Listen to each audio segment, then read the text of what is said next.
St. Mary Netherton Daily Chronicle, Evening Edition, February 9th, 1926.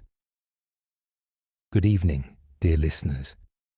Edmund Pruitt addressing you as the village clock strikes 6 on this Tuesday, which has carried our community through a day of welcome sunshine and several developments of note.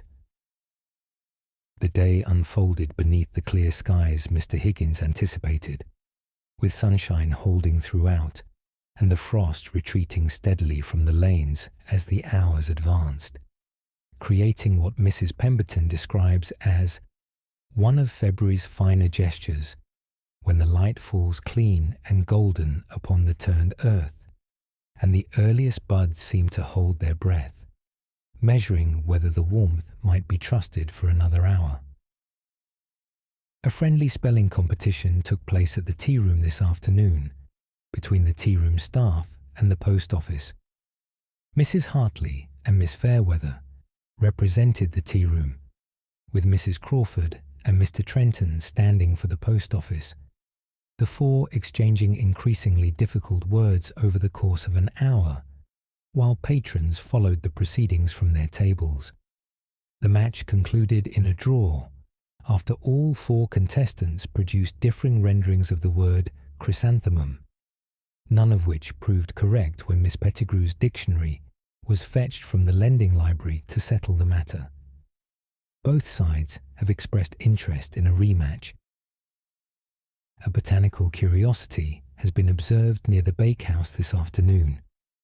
A single daffodil, evidently encouraged by the warmth radiating from Mrs. Westcott's ovens through the bakehouse wall, has produced a solitary bloom some weeks ahead of the natural season.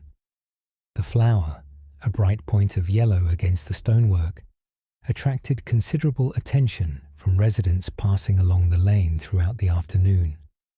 By tea time, a small fence of improvised stakes and twine had been erected around the bloom by a succession of concerned admirers, each contributing materials to shield the premature arrival from the frost that will certainly return with nightfall.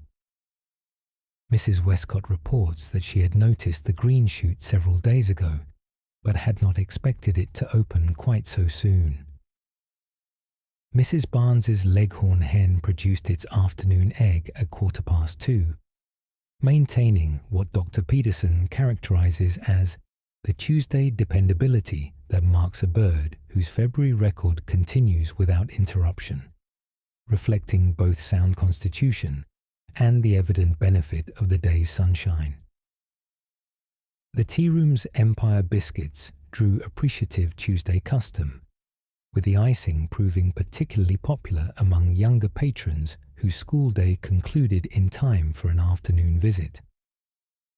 Watson occupied the far end of the serving counter throughout the busier hours, one forepaw resting upon a folded tea cloth that Mrs. Hartley had set aside for laundering, his weight pinning the article firmly in place, despite her 2 attempts to retrieve it.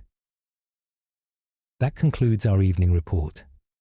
This is Edmund Pruitt bidding you good night from St. Mary Netherton, where Tuesday settles into a peaceful evening beneath the clear skies that February has so generously provided.